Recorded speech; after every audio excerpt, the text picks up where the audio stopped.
Yeah.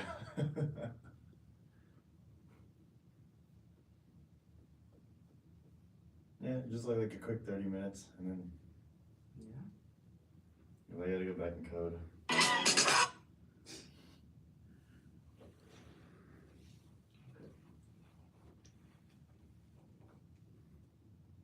Hello, everyone. Just keep there. We are trying to get this live telecast for you.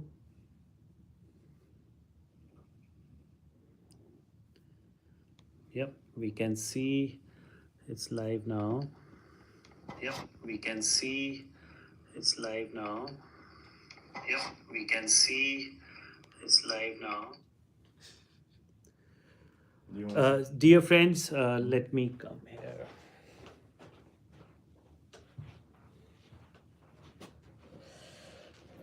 Hi, everybody. This is Dr. Rajiv here, and we are going to be having a special guest today. I think you have to prop it up a little bit more so that you can see everyone. Yeah, positioning. Do you want to actually let's move it? Yeah. Let's do this. Oh, could I see?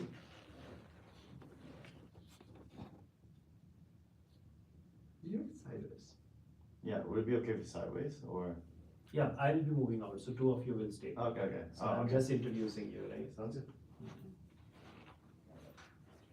Hello, everybody. Once again, it's wonderful to be again a part of this Charan Kamal podcast. We have two very young and dynamic, super intelligent speakers live from Chicago.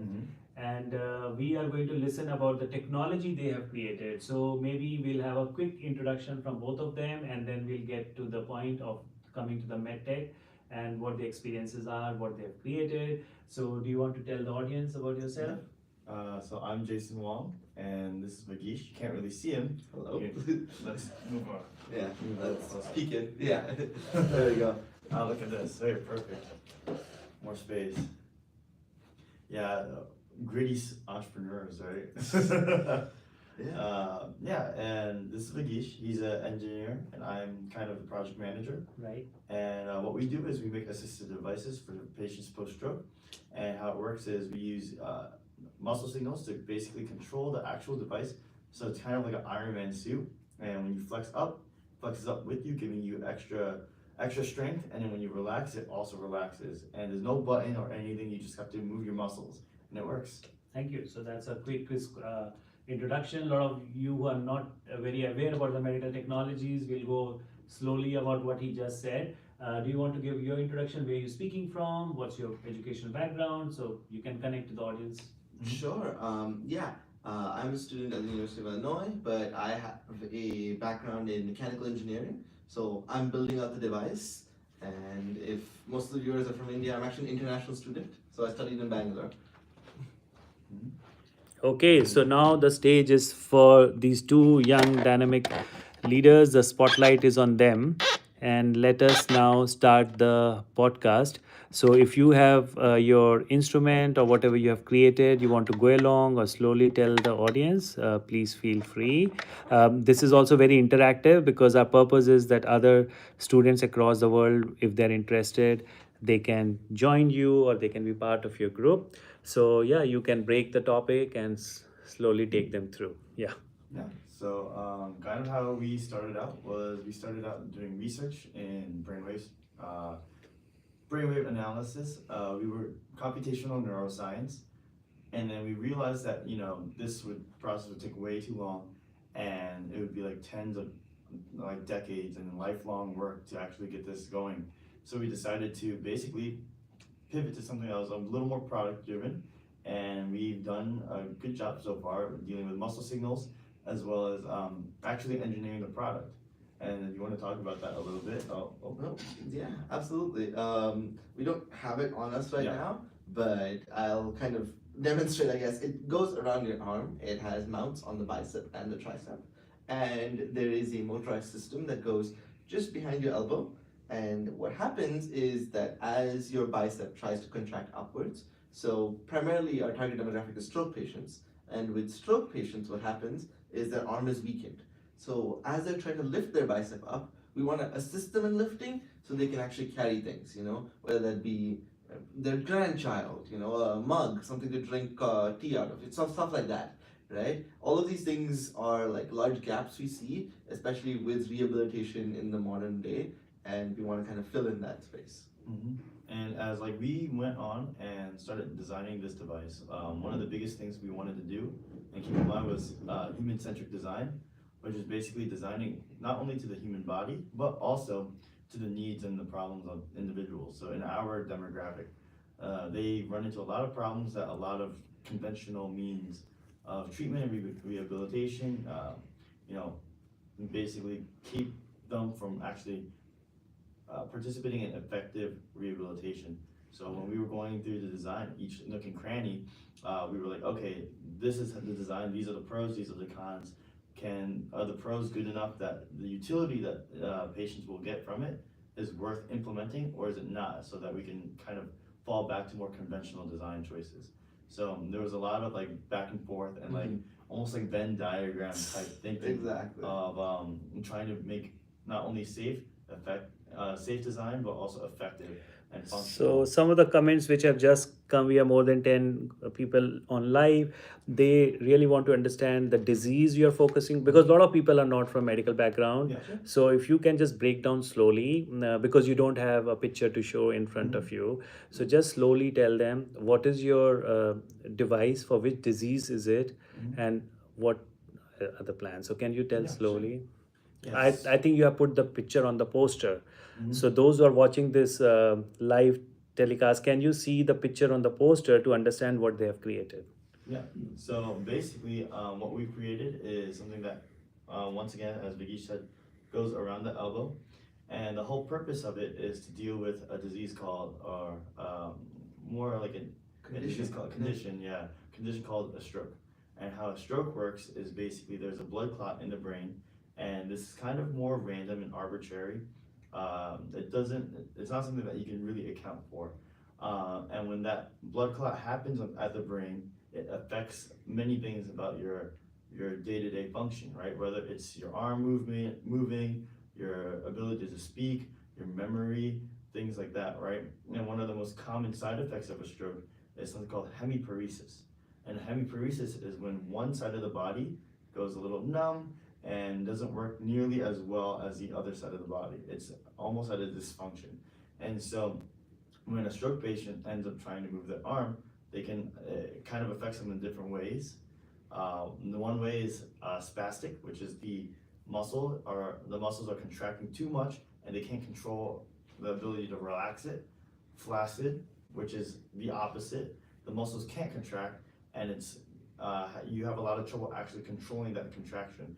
And so you're training it to basically come back and be able to contract again. And everything in between is like varying different types of strength elements and deficits that you kind of it's more random than not. So what our device tries to do is generalize that problem amongst the three groups, where you have the spastic, where it's too much contraction, flaccid, where it's not enough contraction, and everything in between, which is like the varying, and try to accommodate for you know whichever deficit that they're going through, and continue to give them functionality with their arm. So it's not just like in one area, and you just can't use it anymore.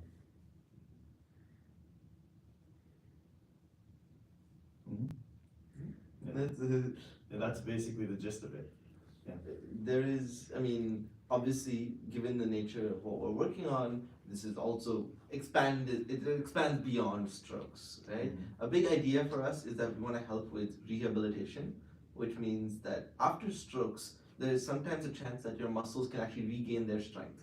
So our device kind of works with a doctor to help with that process. So as your muscles get stronger, the device actually gets weaker on its own. So you get stronger in the process and you don't rely on it too much. So, over the course of time, the hope is that, you get the device and in 2 to 3 years, you actually don't need it anymore because your muscles are back to normal. So it's all part of that rehabilitation process.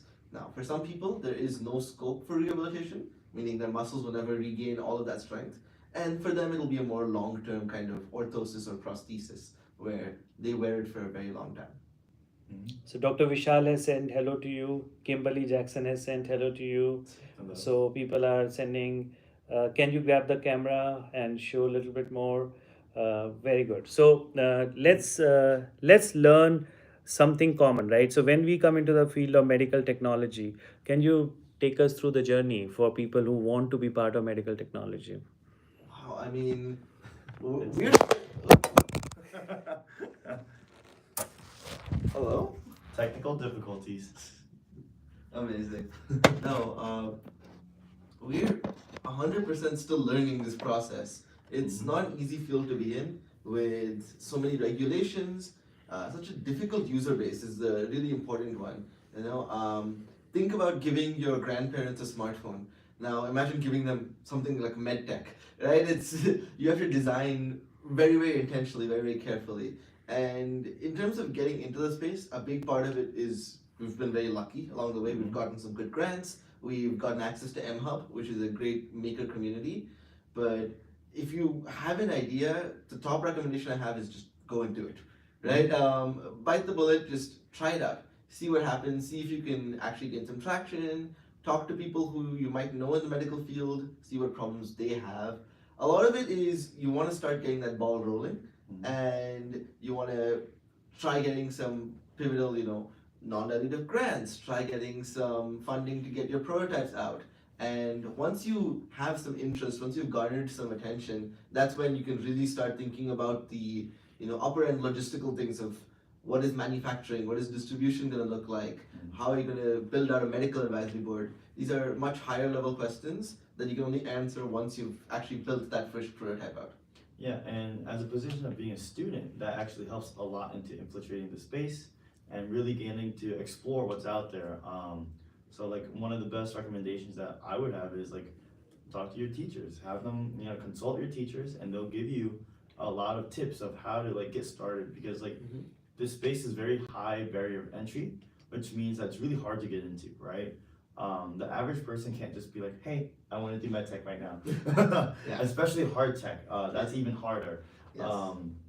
So one thing that you should do is talk to your professors because they'll have not only the experience but also the network.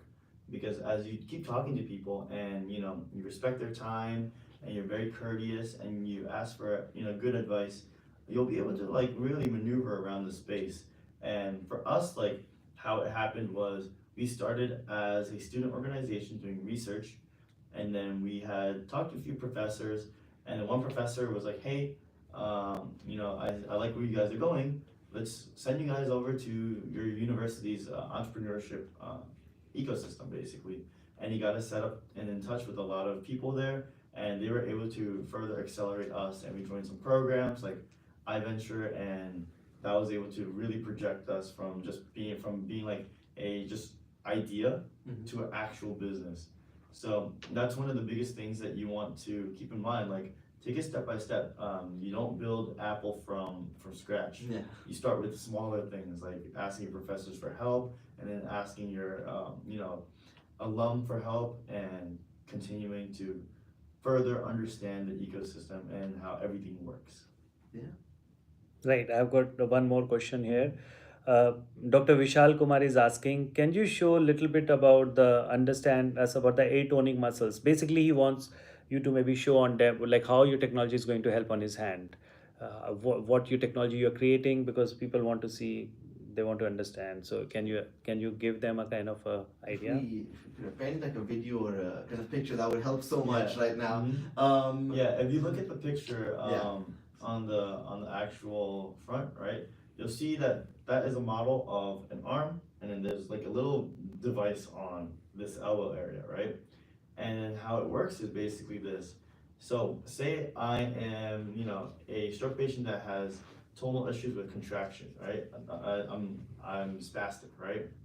What will happen is there are a lot of passive movement, rehabilitation methods and treatments that OT physicians have done in terms of getting that kind of moderation of tonality, right? So what happens is with passive motion, you'll move the arm like this, slowly, very, very slowly. And when you're going through the process, right, one thing that will happen is we're gonna make sure that the device is not gonna hurt the patient, because when you get to when you lose that range of motion, you do get to an extent where you do feel pain, right? And that's gonna be where the device kind of helps out with OT physicians. And so as you get to a certain point, your muscle will actually start to relax, and then it'll go back to its baseline position.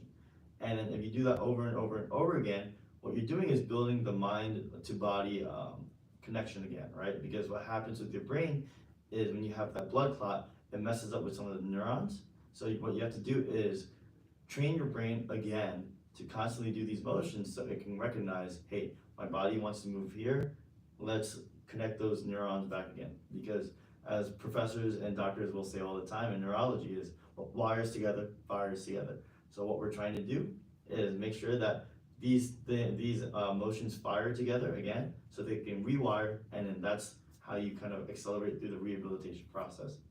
In terms of the actual mechanics of it, we're actually focusing on elbow flexion right now because that's 1 degree of freedom. So it's effectively an orthosis that helps you move your elbow back and forth, right, along this bicep tricep, almost like a curl motion. We're also working on the wrist, so that's going to be the wrist movement and also like a grabbing motion, because we find that those two things, the elbow and the wrist, and specifically grabbing things, are one of those things that are most significantly impeded when it comes to post-stroke patient life, right?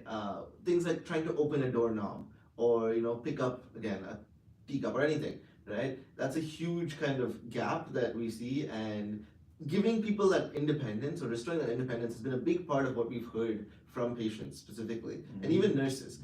Specifically in America, there's a severe lack of ability to access OT-PT care. So because you only have a finite amount of time in the clinic, being able to take this home with you to, again, just work, exist, rehabilitate slowly, but also be able to do a lot of the things that you were able to do before the stroke is a big deal for a lot of people. Yeah, because if you think about it, stroke rehabilitation and the current state of it right now acts more as sprints, right? You go to rehab 2-3 times a week and you do it for an hour, right? And as everyone knows, the most effective rehabilitation happens inpatient, right? At hospitals, at clinics, right? And then when patients get out of it, they don't really have any opportunity to continue that rehab to such a rigorous level, right? So what we want to do is spread it out, so it's no longer a sprint, it's more of a marathon.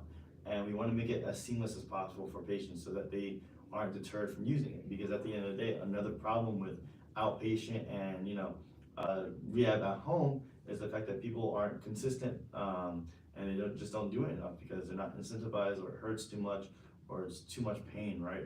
So what we're trying to do is reduce that pain point so that it can almost feel like you're just doing your day-to-day stuff again. There's one more last question is here, then you guys can take another 10 to 15 minutes to talk on any topic you want to do. There's one question, do you need public funds to start the innovation, or you use your own money? So you can use your own money, and that's called bootstrapping. Public funds come in terms of grants. Bootstrapping, please explain. A lot of audience may not know the term. Bootstrapping is basically the idea that I'm using my own money. So like say Vagish needs to create a new system to move again, right? But for the wrist, right? What we would do is we would pool in our own money and our own funds in order to fund the development and get all the materials to keep building and building. So that's bootstrapping. So that's what we're doing right now. And what we're looking to do is get more grants. And grants are basically money from the government, public funding, to fund research and development so that we can continue operations and just keep building at a higher level. Because right now, your own funds, you can only get so far. You have to start moving on to either investors or grants, one or the other, to raise more capital, which is more money, to continue development and keep your operations alive and going. I will say a big part of us being able to do this is that prototyping has become easier than it ever has before. With 3D printers and off-the-shelf electronics, and you can actually buy really powerful motors for not a lot of money now, and that's just enabled us to create this prototype for, again, not a whole lot of money. We've spent less than $1,000, I'd say. Yeah, give or take. Spent less than $1,000 to get to where we are, which, given all of the progress we've made and all the prototypes we've developed, has been quite a lot. Mhm. Somebody has just joined late and they're very interested in your talk, but they have said, can you please give your introduction once again? I just joined a little bit late and I'm very interested.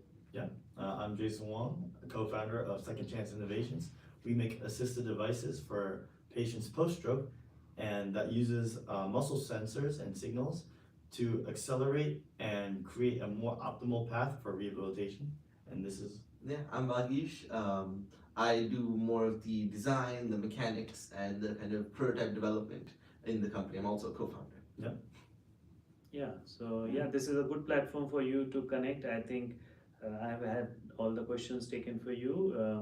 You use this opportunity to please talk. There's one more question. Oh. Do you want to share the vision and mission of your company? Yeah, so the mission actually is to provide more upper limb or more orthosis for patients so that they can kind of gain more autonomy in their lives. So what we want to do in the immediate right now is just to go to market as quick as possible so that we can provide, better day-to-day life tasks. And sorry, I'm blanking a little bit. Don't worry. Yeah. Our functional mission is just to build out and kind of rehabilitate people faster and better. And our vision is a world where post-stroke and post-serious, injury, your existence and your life is almost indistinguishable from yours before said injury. Mhm. So we obviously want to expand beyond the stroke market to larger neurological rehabilitation market. People with muscular atrophy, developmental disabilities, things like that, where anywhere that you would benefit from additional mobility and could really use that kind of added strength, mobility, flexibility, all of these things, we want to help provide that. That's kind of what we're going for as a goal. Mhm. Yeah, please continue with your whatever else you want to share. Yeah. I think one of the biggest things is like the bridge amongst academia and the general public. One thing that we're trying to do and we're working really hard to do is provide that pipeline between the two, because right now the barrier of entry for a lot of these fields like MedTech is really, really hard, right? Mhm. So one of the things that we focus on is trying to create a product that is very simple in functionality. It may be a very complex behind the scenes, but that's something that we kind of want to hide, Yeah. We don't want to show to the general public like all this crazy stuff, because people are going to be like, oh my gosh, this is just too much, right? Or I just don't know what's going on, right? The biggest thing is trying to simplify exactly what we're doing, all the cool stuff you find in school, academia, and research, right? And make it more accessible for the general public. Yeah, no, and even as a company, a lot of what we do is almost within the field of research, right? It's like almost applied research Yes. is what I would say. Mhm. We're very, very much on that cusp of, what you would do in a lab setting versus what exists as a product. We're exactly on that kind of fine line.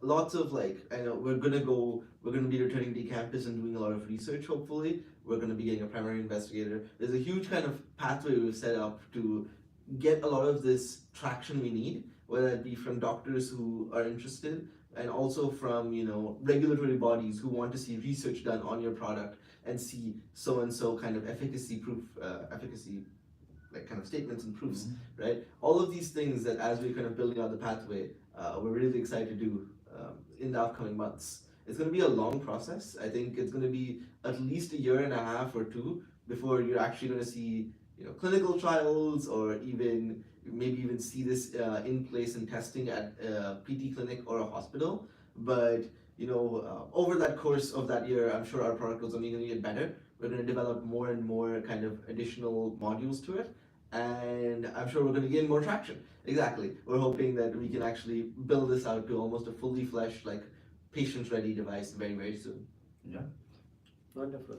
Thank you so much. I think some people have said that they would, how much you believe in giving rehab to post-stroke patients and the degree of damage you can cure? Okay, so the nature of strokes is that every single stroke is different. That's the one thing every healthcare professional has told us, right? Yes. Every single person that has a stroke almost has very, very different kind of diagnostics, different outcomes, right? So we are trying to make our kind of prosthetic and orthosis as universal as possible, so we can cater to as like wide a net as possible. Um, we realize that again, for each person, this is different. Some people they don't have elbow mobility issues, but they have difficulty grabbing things. Some people elbow mobility issues, grabbing things, and shoulder issues, right?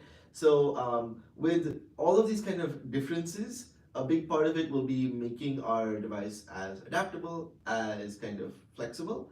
As for how much we can actually handle, we don't know that until we can do studies, but we estimate that the number of people within the United States is close to 12 million, which is a fairly large market that we think we could really help out with.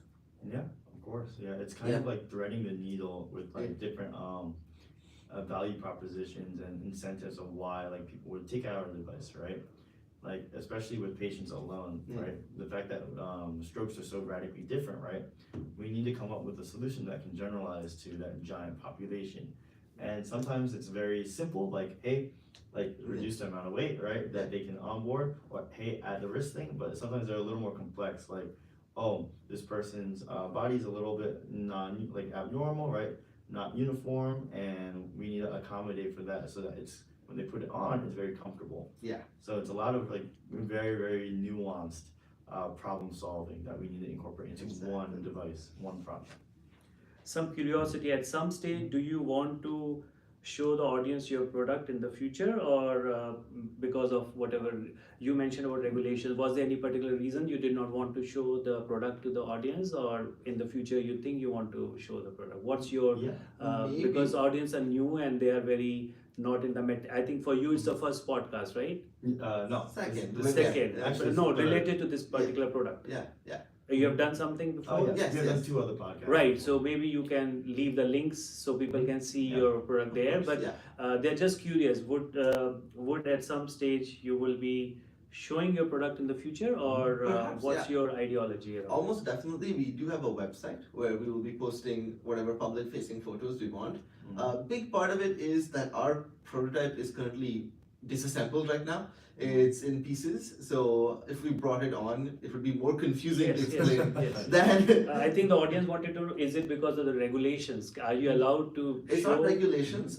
We internally we do want to also reach certain like patents. We want to have a provisional patent before we're disclosing all of the internal mechanisms. But if you just want photos of the product, there is a website where we can link it in, where we can show you kind of what it looks like on an arm and things like that. Yeah, I think some of it is actually on our LinkedIn. So if you look at the QR code on the poster, it'll connect you straight to our LinkedIn. And we post like we're starting to post a lot more frequently because the amount of traction we're getting is pretty good. So you'll probably see more there. But yeah, like one of the biggest things as well is like we don't like to show it off too much until it's very pretty. And right now, as Vigeesh said, it's disassembled. So probably by the end of the summer, you'll see a lot more of it online and stuff, right? Yeah. And yeah, hopefully it'll be very impressive. I'm sure it will be. Will you be working on Parkinsonism in the future? A question. So Parkinson's disease is a notably difficult one. Just explain to the audience. Correct. Yes. Yeah. So Parkinson's is basically when your thalamus, which is a part in your brain that regulates and a lot of your movement, emotions, all the signals, right, is a lesion, which is just a medical term for damage. Yeah. So there's a lesion in the thalamus, right? And so now you get a lot of things that come out of that that are a little more extreme than say a stroke in terms of movement, like tremors, right? Tremors are when your arm shakes a lot, right? And when you're moving and stuff, your arm kind of can't control itself, or your legs can't control themselves, right? So the thalamus is a little tricky because the signal is a little more jeopardized than a stroke patient's.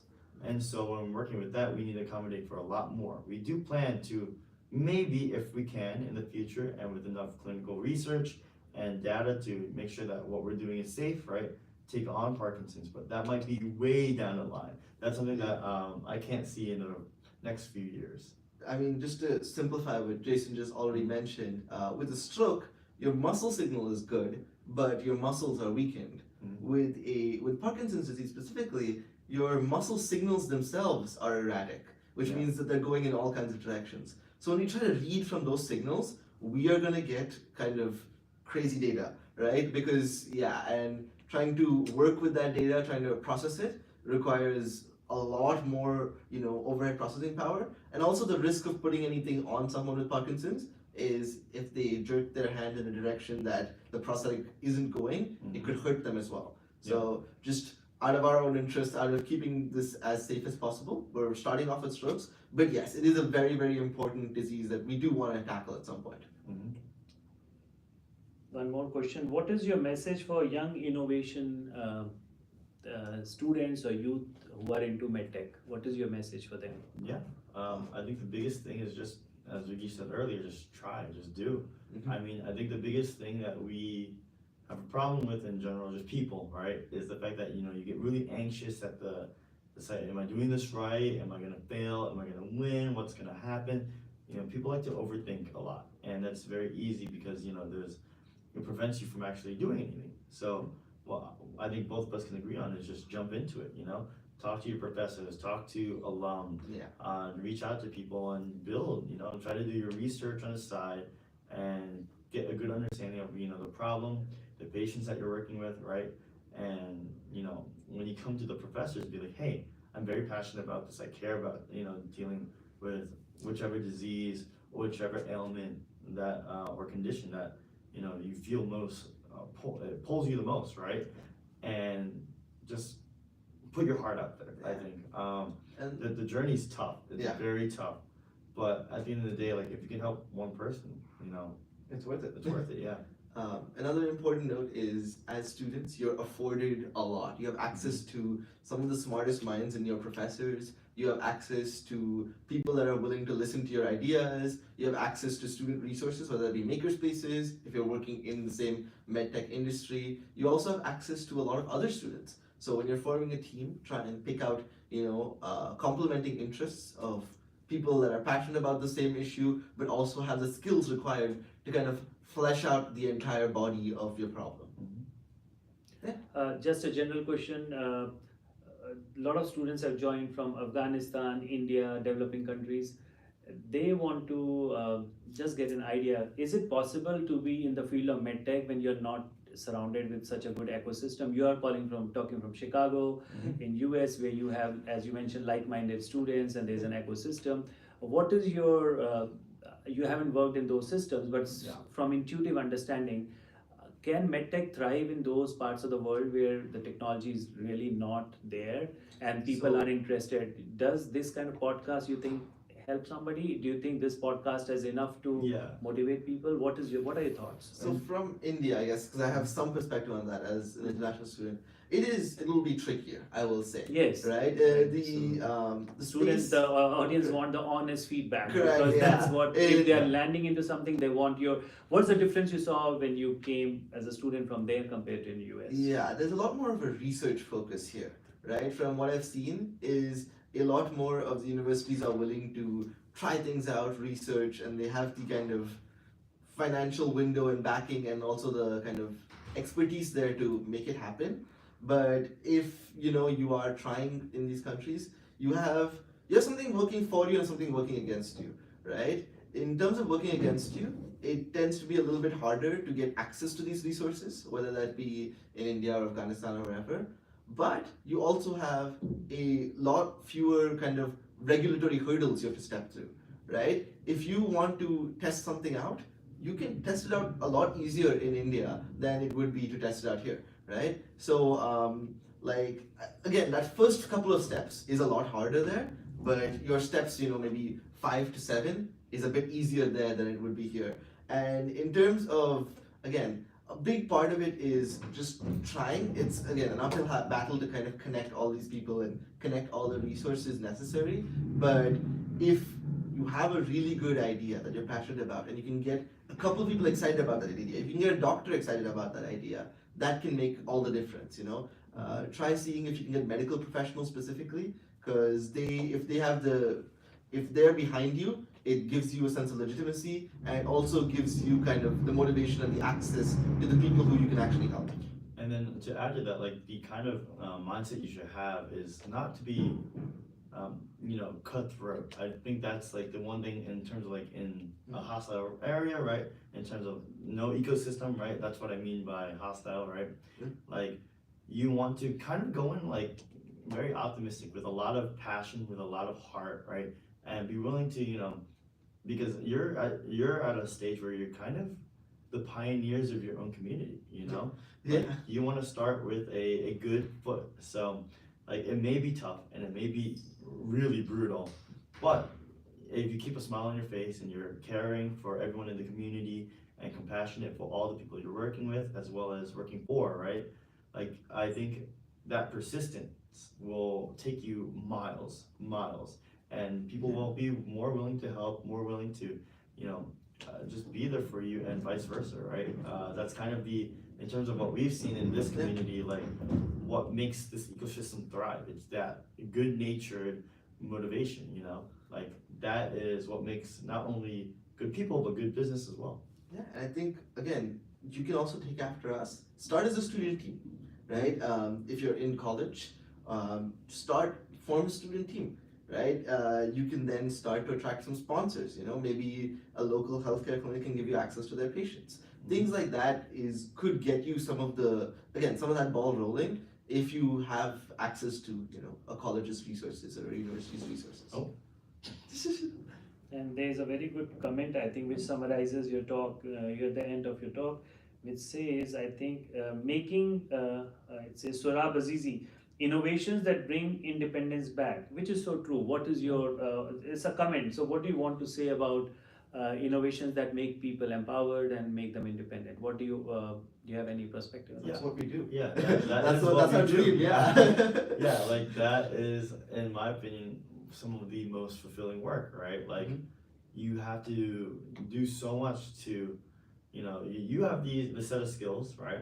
And in this world, in this society, right, we try to do our best to help people, right? Because that's why we're here, right? And so like to bring, like independence back and bring autonomy and empower people, that is what we look to do the most, right? That's our number one priority over everything else, right? Because if, we've talked to a few stroke patients and, they talk about how depressing it is to have had a stroke and to be, have their arm or leg or speech taken away from them, right? And these are things that you kind of take for granted on a day-to-day basis, right? Absolutely. And so like every little thing counts and it means the absolute world to them, right? So in terms of innovation that does this, right? Like I think that people should jump into it, why not? If you can help people, then that's everything. That's literally everything. Not only to you, but also to the people that you're helping, And why did you choose this particular problem area? Was any particular story, any reason? How did this idea come? Yeah, so in terms of the actual like motivation, a lot of people in our teams have had, family members that have gone through either similar or the same conditions as stroke patients, right? And so like one thing that we all saw was the fact that like it's not the little things in life that really hinder your experience, right? I know it's not the big things in life, it's the little things, right? The little things always build up to bigger milestones and bigger feats, right? So for like, me personally, my family member, like my mom, she actually has problems with like moving and stuff, right? Strength, weakness, a lot of these small little things that she took for granted when she was healthy, and they eat away day to day. And so the motivation is to rectify that and try to bring it back to them so that they can now have that functionality in life, that they could do things that they used to be able to do, like pick up the coffee, pick up their grandkids, pick up their groceries and stuff, right? These are small things that like lead up to bigger things. Like if you take it away, yeah, people will be depressed because they're simply not living how they used to, right? They don't have the same independence, the same power that they used to, so they feel very sad and a lot of sorrow for their current conditions. So yeah, no, that's the biggest thing that we really shoot for, Completely agree. Yes, and same question for you. Can you please elaborate what made you take on such a challenging technology? Was it you met friends, or was it something you felt I really want to make a difference? No, yeah. All of us who are founding this team, it's a 5-member group. All of us were friends, and For me, alongside the personal connect that a lot of our teammates meant, for me, in terms of the engineering side of it, it's like one of the most fulfilling things you can do with your knowledge, right? Being able to tangibly help people, see the outcome of what you're designing, what you're making, is a very big motivator for me. You know, obviously there are millions of ways you can help by designing and engineering things, but for me in this medtech space specifically, seeing a patient, seeing the actual difference you can make, seeing that look on their face, that's everything. That's what drives a lot of us to actually keep going. So I think that was a big part of it for me.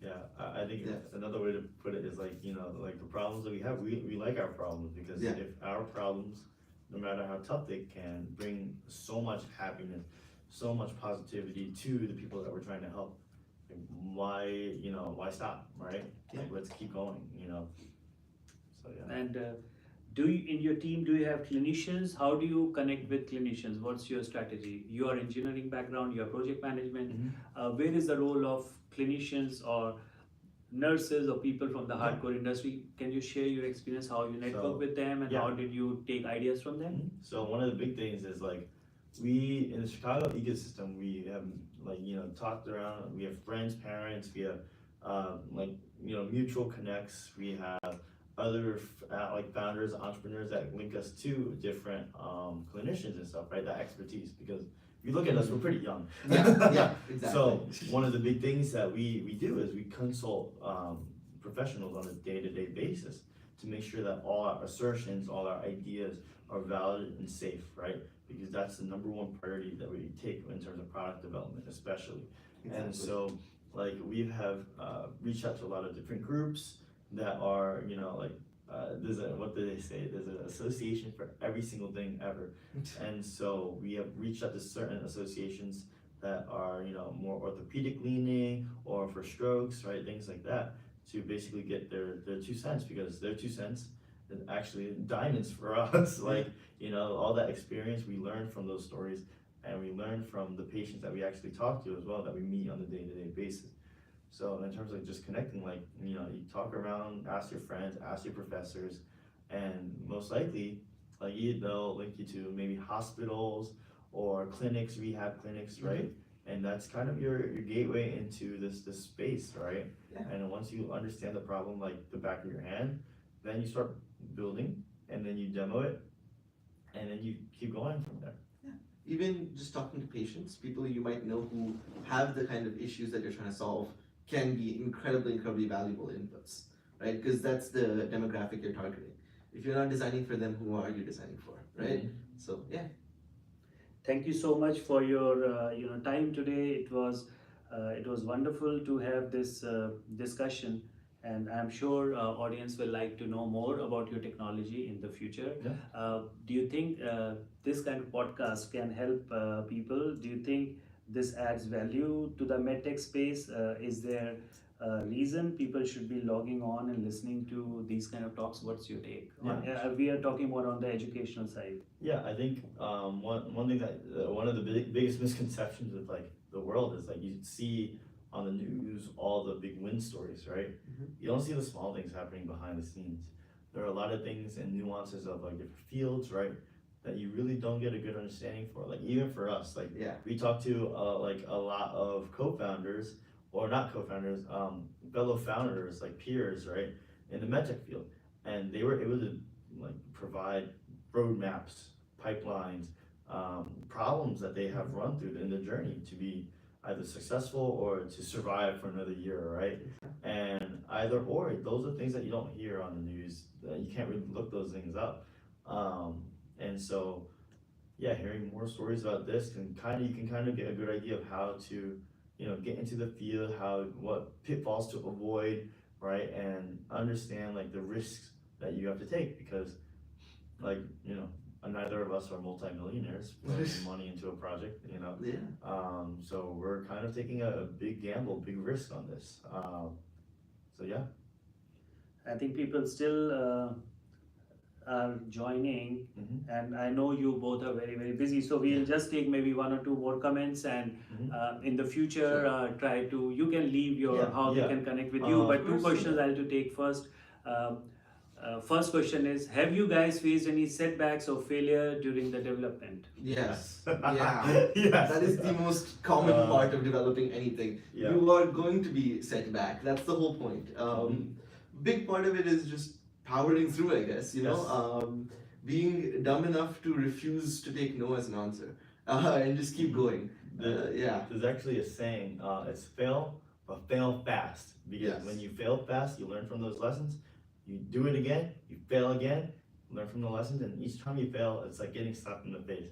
And at some point, like, as all things go, you just go, I don't want to get slapped in the face anymore, and you figure it out. And you're like, bam, oh, I got it. And, that's just a part of Yeah. the story, right? Like, 100%. what you guys see from a lot of other people online or celebrities or even businessmen, right, is you'll see like the peak of the iceberg. You don't see all the other failures that like encompass the rest of the iceberg. There's a lot of iceberg left, right? So for us, yeah, you want to tell a story about maybe let's talk about Kozad. That's a fun one. Oh, everything went wrong in Yeah, Kozad. yeah. There's not even one failure. I mean, Yeah, it we've was- been to competitions where we're supposed to demo our product and it didn't work. Yeah. We've had issues where we forgot to charge our batteries and like it just didn't work. So many things that's gonna happen. And again, a big part of it is just you have to not be demotivated, and as students we have time, which is Yes. a lucky part of it. We're studying and we have the time to put we have the ability to put our extra time into this, right? And we realize that we're extremely fortunate to be able to do that. Yeah. Right? But if any other student is listening to that, this is again one of the only times in your life where you will have that time, where your responsibilities will be school and Keeping yourself alive. yeah, basically, right? So when you have that time, when you have that opportunity to learn, develop fast, break things, do it again and again, make the most of it, Yeah. right? Absolutely.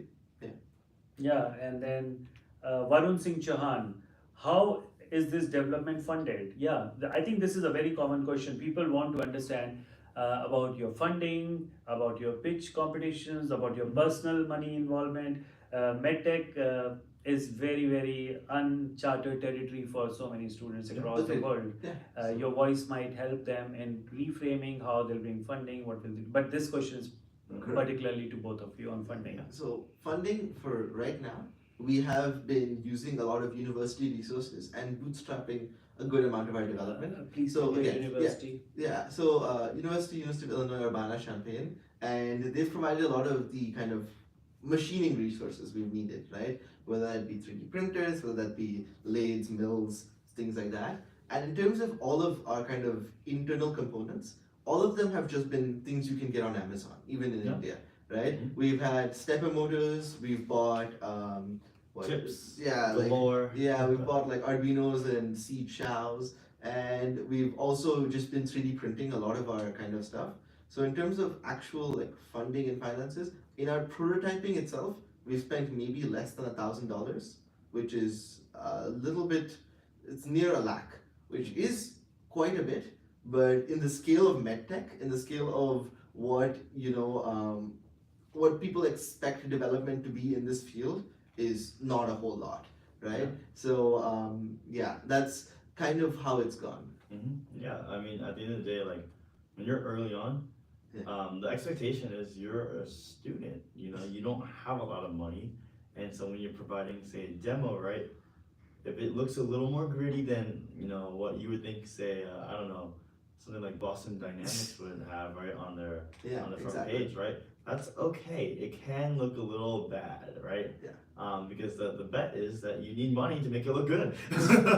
Yeah. And so when you go for grants and stuff and utilize resources at your university for like, hey, I need, a lot of the things we do is like, I need help like understanding how to write these grants, right? Like jump into it, really dive into that. Use your resources as best as possible. And this is definitely the last question. Career in this industry, can you explain what project management is? And as an engineer, it's easier for people to understand, but sometimes people do not understand what is career in project management, Yeah. what does it entail, what degrees do you need, what is your role? Can Well, you tell? Yeah, you don't really need a particular degree in project management. It's more dealing with people and understanding where in your business or your project that you need to accelerate to keep the project alive, right? So for me, I'm a little weird. I do a little bit of everything.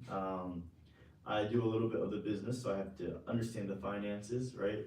I do a little bit of the engineering, so I have to start coding and stuff, right? And so like with project management, the biggest thing is understanding like what are the moving pieces, how do they go together well, and what do we need to make it to the next milestone, right? It's kind of like if the rest of your team is the rest of the body, right? In terms of running a marathon, right?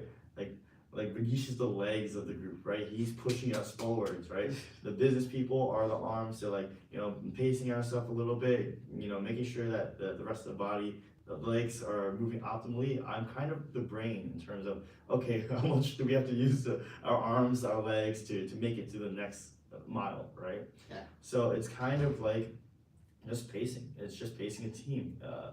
Yeah, I think that's the best way to put Yeah. it. It's very weird. It's very weird, and you gotta learn a little bit of everything too, to really be able to understand the nuances of each problem and how much time it'll take. Yeah. Because as a project manager, my biggest fear is time. I'm running out of time always, and yeah. Very well said. Time is the most important, Mhm. especially when you want your product to reach the market. Yep, of course. What is your trajectory? How long do you think your product will actually be commercially Wow. available?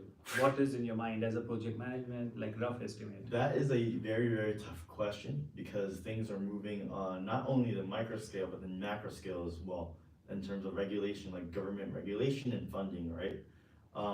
If I would like my optimistic timeline would say maybe 6 years before we go to market.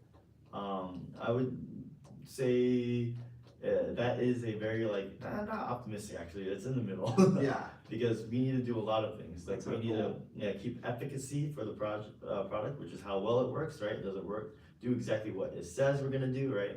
And then we have to do clinical trials, and we have to get to FDA clearance and stuff, and make contracts with hospitals, right? Yeah. And all of this takes a lot of money and time, and the process is gonna be a little long because I don't know, government just moves pretty slow. But I would say 5 to 6 years in terms of actually having the device on a patient's arm. Mhm. And we are ready to wind up, but Mhm. somebody just asked, can other students speak in your Charan Kamal Health Group channel about the technology they are making? Yeah, so I'll answer that. Yeah, definitely. If you are somebody in the field of high tech, MedTech, or any innovation, you can obviously come and as a guest on this channel, and we will be happy to have your resume with us. One of our technical team can go through and see if there's any need to help you out before your podcast, like you want to have slides or you want to show your technology live. We are more than happy because this is a platform for students which is giving free education and networking ideas. So with that, I would like to thank both of you once again. Thank you so And much did for you having us. enjoy this today? Yeah. Mhm. Very good. So thank you very much. Thank you. Bye bye.